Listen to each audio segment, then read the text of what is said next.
हमारे सभी देशवासियों राम राम। अभी जो है आज 23 नवंबर है और आज जो है हमारे सुप्रीम कोर्ट के जो मौजूदा सीजीआई थे बी आर गवई साहब उनका रिटायरमेंट है। अब वो रिटायरमेंट तो हो रहे हैं लेकिन उनके कार्यकाल में जो महत्वपूर्ण फैसले उन्होंने लिया है और जो जो उनके कार्यकाल में महत्वपूर्ण फैसले आए हैं उनके बारे में हम बात करने वाले हैं कि उनके कार्यकाल में क्या क्या महत्वपूर्ण डिसीजन सामने आया है। तो पहला जो डिसीजन है जो इनके कार्यकाल में आया है वो है बुलडोजर जस्टिस के खिलाफ फैसला। जहां पर एक बेंच में उन्होंने बुलडोजर जस्टिस मतलब अवैध तरीके से मकान गिराना पर कड़ी चेतावनी दी। उन्होंने कहा कि राज्य या किसी अन्य प्राधिकरण द्वारा आरोपी के घरों को बिना उचित प्रक्रिया और नोटिस के गिराना रूल ऑफ लॉ कानून की राज के खिलाफ है। उन्होंने निष्कर्ष निकाला कि बुनियादी अधिकारों जैसे आवास का अधिकार को सुरक्षा मिलनी चाहिए। खुद उन्होंने कहा कि उनका यह फैसला उनका सबसे महत्वपूर्ण फैसला था।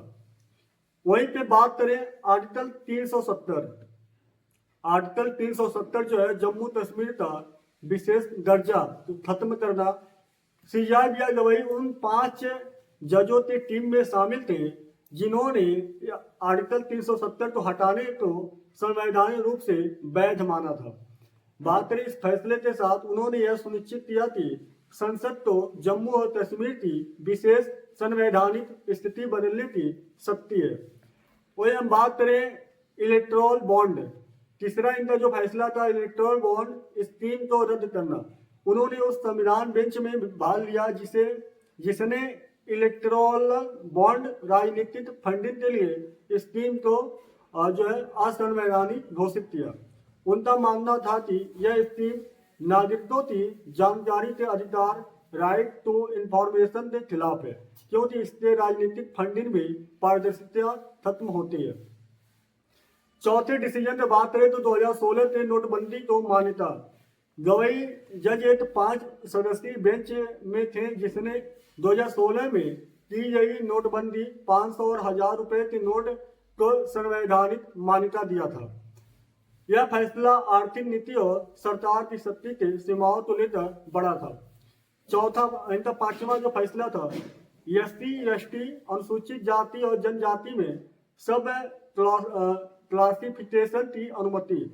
स्टेट ऑफ पंजाब भी देविंदर सिंह मामले में उन्होंने यह मत मतलब राय दी कि एससी और एसटी के भीतर सब श्रेणी बनाई जा सकती है।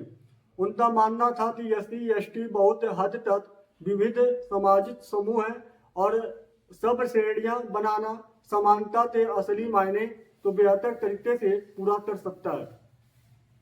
बात करें हम इनका 6वां जो डिसीजन था अभिव्यक्ति की आजादी पर सीमाएं। अभिव्यक्ति की आजादी पर सीमाएं। एक 5 जज बेंच ने फैसला दिया कि उच्च सार्वजनिक पदाधिकारियों की अभिव्यक्ति पर अतिरिक्त प्रतिबंधन नहीं लगाए जा सकते। संविधान पहले से ही उचित सीमाएं प्रदान करता है। इस प्रकार न्यायालय ने यह माना कि केवल सत्ता में रहने वालों को आलोचना करना भी संविधान के दायरे में आता है बशर्ते की कानूनी सीमाएं बनी रहें। 7वां इनका जो डिसीजन था इनके द्वारा जो इनके मतलब कार्यकाल में जो डिसीजन आया था अवैध बारिका या कम स्टैंप वाले अनुबंधों। इसमें जो है अनस्टैंप इनऑफिशियलिटी स्टैंपेड एग्रीमेंट में मध्यस्थता। उन्होंने यह 7 सदस्य संविधान बेंच में फैसला किया कि अगर कोई अनुबंधन पर्याप्त स्टैंप नहीं है तो भी आर्बिट्रेशन क्लॉज वैध माना जा सकता है क्योंकि वो सुरेबल दोष है यानी दुरुस्त किया जा सकता है।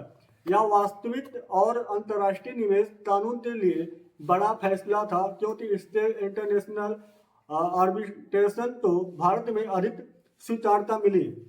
वही बात करें इनका जो 8वां महत्वपूर्ण फैसला था वो पर्यावरण और अन्य संवैधानिक अधिकारों की सुरक्षा था। जहां पर बी आर गवई ने पर्यावरण संरक्षण के मामलों में भी कई फैसले दिए। उन्होंने यह जोर दिया कि राज्य तो सिर्फ विकास की अनुमति नहीं है बल्कि उसे पर्यावरणीय संतुलन और नागरिकों के अधिकारों का ध्यान रखते हुए काम करना चाहिए। तो ये है इनके महत्वपूर्ण फैसले जो इनके मतलब कार्यकाल में या इनके बेंच मतलब जिन बेंचों में शामिल हैं उसमें जो है ये महत्वपूर्ण फैसले हैं।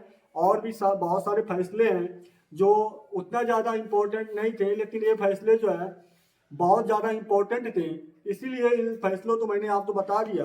बहरहाल आज जो है वो रिटायरमेंट ले रहे हैं मतलब 23 नवंबर को, और उनका जो है 65 साल एज पूरा हो चुका है, इसलिए जो है उन्हें रिटायरमेंट लेना पड़ा।